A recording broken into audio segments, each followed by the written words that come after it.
All right, so let's start from the beginning. Sorry about that, guys.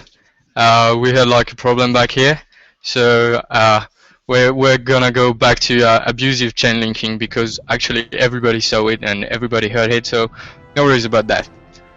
All right, let's go. All right. So basically, we've gotten two big fixes in that address some of the abusive behaviors we were seeing in certain setups. So that's the path blocking and chain linking. And basically, what those are is essentially the path blocking is when creatures would get woken up, they tried reaching the attacker, and for some reason or another, they were being blocked by non-aggroed creature that were standing in their way. So what we've seen our castle like full of derps with a bunch of creatures that are trying to get through those non-aggroed derps and was just not able to make it to the attacker. So the way we fix that is actually by making non-aggroed creature that don't have collision. So basically, an aggroed creature will always pass through and find its way to the attacker. This was usually combined with something that we call chain linking. So essentially, the defender was able to create a big chain of aggro that spiraled throughout the castle, and so waking up one creature would actually wake up an entire list of an entire length of creatures that are at the other extremity of the castle. So the way we fix that particular issue is we've put a distance check of 40 meters, and 40 meters is actually a pathfinding check. So it's not it's not a check that will go through walls or whatnot. It'll check the connected rooms. Cool. So we make sure that the creature can always reach the attacker. Okay. So there was another major bug about the hamster wheel that was stopping people that were getting blocked in the hamster wheel and dying, basically. Yeah, that's a good point actually. What we've done with the hamster wheel is we've tweaked the collisions, so we've made them a little bit closer to the track, so that if you're standing directly next to the track, you shouldn't actually get hit by the hamster wheel. So that alone will make it a little bit easier to navigate past those hamster wheels. And then we've added something to make sure that the heroes wouldn't get caught in like an infinite loop of stun with the hamster wheels. Yeah. So we've added a stun immunity of 4 seconds to all the heroes that get caught in a hamster wheel.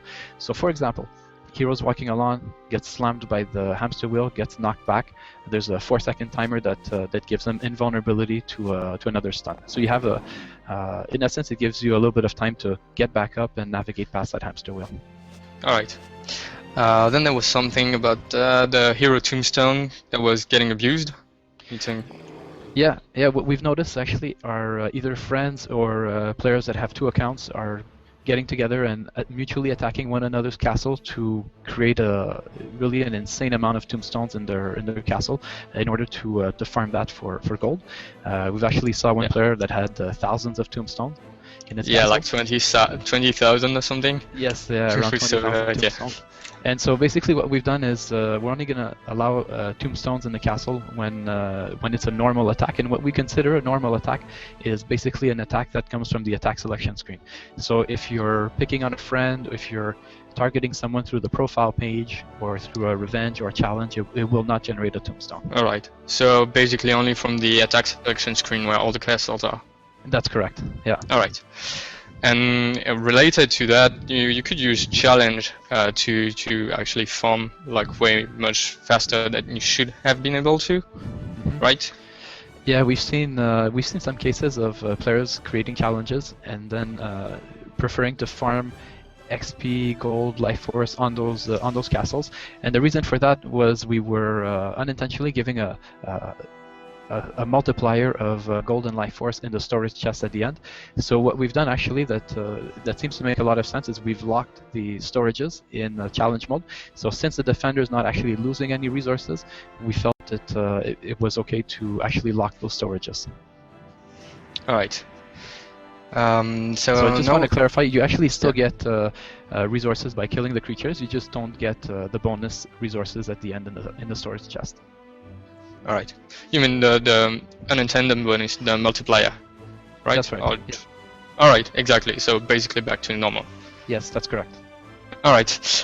So now we're gonna try and see like a bit more different things. Like for example, we've implemented a new button on the castle selection screen about for getting more castles, an option to get more castles, right?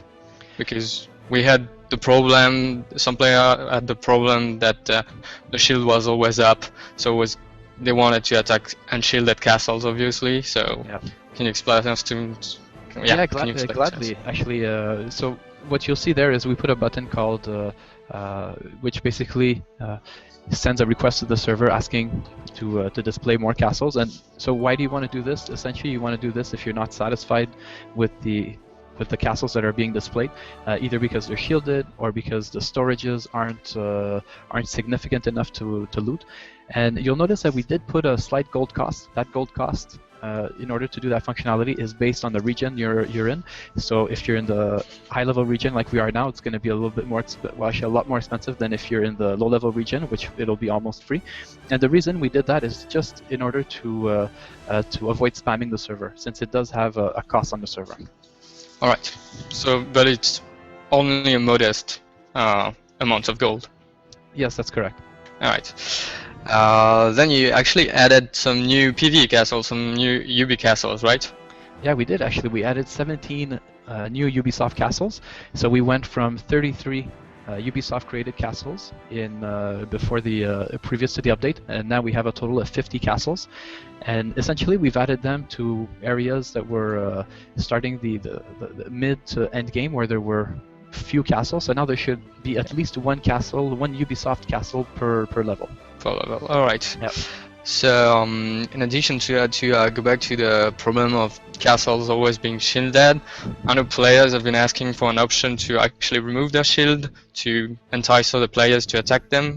Did you actually think of that? Did you plan something like that? Yeah, totally. It's something we've seen on the forums. We've had design discussions about how we can give the player better management of his shield, and so we came to two conclusions, which was essentially we need a way for players to disable their shield. We need shields to be more effective, and lastly, we need players to be able to purchase a shield if they want to, or a way to acquire a shield. Obviously, with having pros and cons to the shield, so never really being able to remove yourself from the game. But it's something that unfortunately couldn't make it into this update, but it's something we're working on for the future update. Okay, fair enough. So let's talk a bit now about something about the new colors of gears. They're like, we've introduced some new ones, right? Like we're gonna see something on the screen very soon.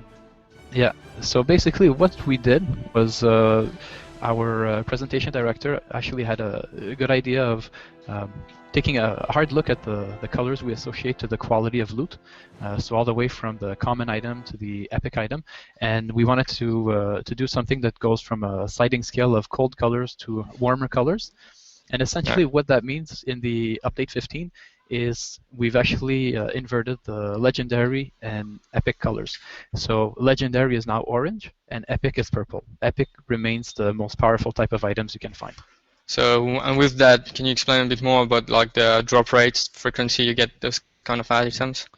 Yeah, of course. The drop rates is that kind of thing that it's a little bit hard to understand. You know, it's almost exclusively under the hood mechanics. So yeah, I'd love to explain it. Basically, the drop rate is based on the castle's defense rating. So what this means is the more stuff you have in a castle, the higher your chances of finding a number of loot, not necessarily better loot quality, but the number of items you'll find. And the gear level is actually based on the castle level, so it's not based on your own hero level. Yeah. There is some limitation that you'll find gear that's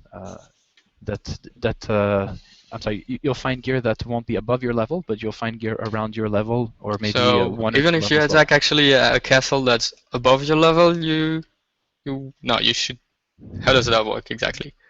So actually, what we've done is we've let the player always get gear that he can use. So it's something that we're obviously open to reevaluating if we see it's problematic. But the intention was always to have attackers attack castles around their level, a little bit higher, a little bit lower. And when they find something, it's actually something that they can use instead of something that takes up a slot in the inventory that they can't really do anything with.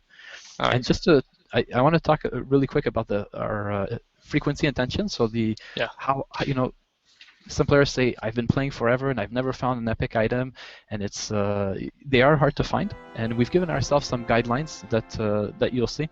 Common items are kind of like our they're the equivalent of our junk loot, and essentially you'll find them quite often. They're the filler to the item the item drop rate. Then you have the magical items, which are green, and you'll find one approximately every 5 minutes of gameplay. The exceptionals, which are yellow, you'll find one every 15 minutes of playing. And legendaries, which are now orange, you'll find one per hour. So that was our objective. And epics, which are now purple, you'll find one every 5 hours. So they are hard to find. Obviously, you can improve that stat by acquiring a lucky find magic booster as a consumable. So that should help a bit. All right. So now let's try and talk a bit about heroes. Like what you've done with them. Did you like actually, well, the stuff you changed? Okay, so actually every hero has received some form of change in update 15. Let's start with the knight. So the knight, obviously, he's like a juggernaut. He's he's the melee character. Yeah, melee. He should be a tank. So I mean, we wanted to keep him as a tank. However, there was one skill in particular that we felt was a little bit overpowered, and that was the healing strike skill. Healing strike. So that skill has been nerfed a little bit. Essentially, what we've done is we increased the cooldown. And we've also removed an armor boost that was associated to the healing strike. So it was actually a bug on our side where we were giving an armor boost that was cumulative. So every time you were casting healing strike, it was giving you more and more and more armor until you were you attained a you were getting armor cap. Both life and armor. That's at right. The same time. Yes, that's correct. Yeah. All right. So that's the change for the knight, and then the archer. We took a look at him, and one of the major things we noticed is the archer always seems to be running out of mana. So the way we wanted to address this is by giving him mana regen every time he does his basic attacks, and we've increased the amount of mana he gains just by attacking creatures normally with his crossbow. Then when we took a closer look at his skills, there was one skill in particular that we found a little bit problematic. That was problematic in the sense that it was underused and quite difficult to use correctly, and that was the split shot. So the split shot is actually a skill that you fire 3 arrows, so 2 that'll go on the side and 1 that'll go straight in the middle. And it's kind of hard to really position yourself to use. Yeah, correctly. Because the angle is really wide for those 3 arrows. Yes. Yeah, that's exactly it. So we've made that more into a point-blank shotgun skill. Essentially, if you use it at close range, all 3 of the projectiles will actually hit your target, and all 3 of the arrows will do each individually will do damage to your target. So that helps the archer be a little bit more efficient. And finally, we did some changes to the mage. So we all know those of you who are lucky enough to be able to play the mage right now. Which we can say that again. Everybody will play at some point. It's just temporary exclusive for all those that are about a 00 pack. All right, go. So when we took a look at his skills, we noticed that obviously he lacked damage output. So the way we dealt with that is we took the fireball skill, we increased the damage, and we shortened the cooldown. And excuse me, sometimes I use in-game terminology for this, but shorten the cooldown essentially just means you can use it more often. So we've made the delay between using it faster. I think our players kind of understand that. Don't think there's a problem with that. So did you tweak all the abilities, or was it only Fireball for the mage? we actually made some changes to both Deathbolt and Thunderclap. So Deathbolt is something that we've shortened the cooldown again. It does slightly less damage, but in the end, it just means that you can use it more often, and the DPS will remain the same on that on average. On average, that's correct. And for the Thunderclap, we've actually increased the duration of stun to make it a little bit more useful. Okay, cool. So now let's talk about what you did with the attack. When you attack, it was sometimes some player had problems with their controls. What did you do with that? So we took a hard look at everything that's control related to the attack, and just to give you a small preview of things we will do, because it's something we see recurring frequently in the forums, we will soon be taking a look at the attack speed in general and seeing how we can make that a little bit faster and more responsive. So what we were able to do for update 15 is we focused on what we call missed clicks. This is something that's quite frustrating, especially for the archer and the mage. But it also affected the knight with fleeing creatures. So, for example, the bone puppeteer or the stodders, you would try targeting them. The knight would start. You kind of like see him starting to do his hit animation, and then it would stop, and the creature would kind of like walk away. So what we've done in general to address these issues is we've made what we call the picking size. So this is the size of the target around these creatures. We've adjusted that to be a little bit more precise.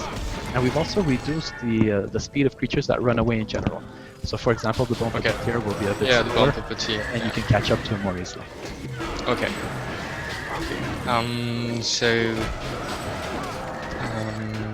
Sorry, a bit lost here. What about like creature changes? Because there was like control tweaks. So what about creature changes? That was in need of a bit of rebalancing. What did you do? Yeah, definitely. We actually did quite a bit of rebalancing to the creatures. So every single creature in update 15 has received some sort of tweak or modification.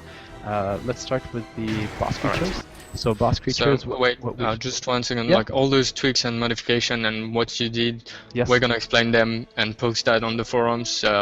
You guys, you will get it. It's maybe even up right now. So guys, check it out, and you'll have everything. All right. Yeah. Go on. So what we've done is actually, in general, for the bosses, we've made quicker fights. So we've made it a little bit more intense. Some players were complaining it was a bit of a grind every time you reached the boss. Yeah, and it's also the fact that as soon as there was a boss, that your chances of beating the timer were going down quite a bit. So we made those quicker fights, but we tried to make them more intense. We've made the bosses in general deal more damage and a little bit easier to kill. So it should be a little bit more intense. I'm anxious for everyone to give it a try and give us some feedback on that. We've also made bosses able to be stunned. So we removed the stun immunity that the bosses had, and we've extended that as well to elite creatures. So elites can be partially stunned as well. Alright. So yeah, no boss can be stunned. That's new strategies. So yeah, definitely. Yeah, we want all those things to be usable. And just in general, on the creatures, I mean, obviously you can find the full list of changes, but in general, what we've done is we've reduced the fleeing behavior on most of the creatures, so they don't run away as fast. They're a little bit slower when they run away, so to make it easier, especially for the knight to catch up to them. The Smelly Warrior, which is one of the DPS creatures, he's received a big change in the sense that he now costs less to use in your castle. And when I say cost, I'm not referring to life force, but actually the defense points. The defense cost. Yeah, all right. Yeah, that's right. And all the elites were actually tweaked so that they're useful in some sort of setup in the castle. All right. Guys, just remember, like, we're doing these changes, but we're always open to feedback, and we're constantly gonna tweak all these creatures to make it the best game possible. So did we talk a bit about the Robo Shieldotrons? Because I know they were a bit of a problem for a moment. Yeah. So another objective we gave ourselves is we wanted to make sure every single creature, including the elites, including the regular creatures that we call captains, fit some sort of objective. So the tanks should feel like a tank and not necessarily be a tank and a DPS creature. And that was the case of the Robo Shieldotron. So we want this creature to be an effective tank, but it was actually giving too much damage output. So what we've did to make it an effective tank, we've actually decreased the movement speed, so it moves slower. We've decreased the damage output, but we slightly increased the magical armor on it. Alright. So what about puppeteers and the elite counterpart, the Dr. Skull? Yeah, so the puppeteer, I already mentioned the fleeing behavior, so that affects all the puppeteers, Dr. Skull as well. In addition to that, both for the puppeteer and Dr. Skull, we've reduced the HP, their health, so they're a lot more fragile. They actually act as a support creature, so you're putting them in to help your defense with other creatures, not to be a tank. They also both the puppeteers and Dr. Skull, once they're aggro, they will actually spawn some Bag of Bones to help them in their fight. Like right away? Right away, exactly. So as soon as they're like a small army. Yeah, that's right. Okay. Alright. So what about some creatures that needed a bit of a buff? Can you tell us like if they got boosted a bit or? Yeah, we've we've actually we made some tweaks to the Cyclops, to the Derp, the Smelly Warrior, like I mentioned. So I won't go into too much detail during the dev chat, but definitely go on the forums and read the details of those changes. Alright. There is one thing Uh, for the creatures I want to talk about. yep. Those of you who have tried placing certain creatures in tight corridors or hallways, you may have encountered a frustration because what we call the placement footprint was a little bit too large. So that affects large creatures like the Cyclops, the Hungerbot, the Fenotron, the Robo-Shieldotron. And what we've done is we've tightened that placement footprint a little bit, allowing you to have a little bit more variety in where you can place those creatures. I think that's going to be a nice improvement for open up a couple more strategies that were Yeah. previously unavailable to the defenders. So, for example, put a Robo-Shieldotron in the middle of a corridor. Yes, that's correct. Yeah. All right. Cool. So that's about like the creatures that are still already in the game, but there are some creatures that are just coming back for this patch. So can you tell us a bit more about them? Yeah, so we're actually we're reintroducing two creatures. The first one is a boss creature called Captain Clubbage. He's a level 20 boss creature. And the second one is a elite creature called Mega Mutton, and he's level 22. So these were creatures that our alpha testers may remember from a while back, and we had to take them out of the game in order to really shuffle their gameplay, do some modifications to the way these creatures are created from an architectural standpoint. And we wanted to make sure that players prior to this pack had enough content for the early levels, and we were able to really take our time and make sure that these creatures felt right before releasing them. So that's why we're introducing these creatures that are around level 20, and in the future packs we plan to release more creatures that are a little bit higher level, as well as lower level creatures to really give a little bit more variety to the players. All right. So you made other kind of changes that are related to the game, like in the economic sector of the game. That is something really important, and Yes. you adjusted a lot of things. Yeah, we made a couple of pretty significant changes. The first one, I think most players will be pretty excited about, is the fact that the blacksmith, as of this update, will only sell exceptional gear. So that means yellow gear, As and opposed to a legendary that was available before? Yeah, that's correct, as opposed to legendary gear. And so why did we do this? Essentially, it made, when the blacksmith was selling legendary gear, it made that legendary gear a little bit too accessible, meaning that if you were willing to grind a lot of gold, you can just dump all your gold into the legendary gear, have a full set of legendary, and everything under legendary that you would loot you would kind of consider it as junk loot. So it really took away from the loot gameplay, and the we wanted to bring back finding, yeah. Yeah, exactly. All right. So I'm excited to see how that's going to have an impact on the game. The next big change that we made was concerning the mines. So the amount of resources you actually get from just waiting and not produced in your castle. Yeah, that's correct. Actually, there's two, to be specific, there's two changes that we made to the mines. So the mines are what you place in your castle in order to generate resources. They generate two types of resources. So there's two mines. There's a gold mine that will generate gold coins, and a life force mine. So basically, we've doubled the production rate on these mines. So in 1 hour, the production will be doubled for each of those mines. And the big change is really the cost to upgrade each of those mines. So the cost has been reduced by 90%. And the reason we did that, it was just way too long before you can recuperate your investment. In one case, it was just we had done a calculation, and I think a player made a calculation on the forums. Yeah, that's correct. And we noticed it took over 1 year to recuperate your investment on the highest level mine. So that's definitely something we wanted to avoid. I mean, the mines, our intention for this is always to give the players a currency, to give them resources, so they should act as a source and not a sink. Yeah. All right. Can you tell us a bit more about the cost of creatures in general and upgrading costs? So what we've noticed is the way we were handling the creature upgrade costs was that we were kind of promoting a behavior that we didn't necessarily want to promote. So essentially, we were saying that it was better to purchase creatures when they're low level before upgrading them, stockpiling them into your inventory, then going into your research lab, upgrading the creature, and simply dragging them out of your inventory and placing them. And Yeah. doing that would avoid having to pay for the upgraded price of the creature in the summoning portal. So now what we've done is essentially made a flat rate for the creatures with the same type. So for example, a Cyclops at level 4 will cost the same price in Life Force as he does at level 25. So it stays consistent. All right.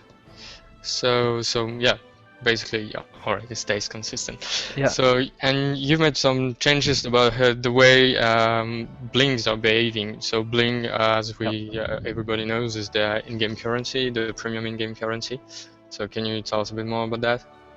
So for the blings, what we've done is, so you'll notice the first thing you'll notice actually is when you're interacting with the machinery. So for example, in the blacksmith or any other machinery, you'll notice that the blings price for items and products has actually been removed from the game.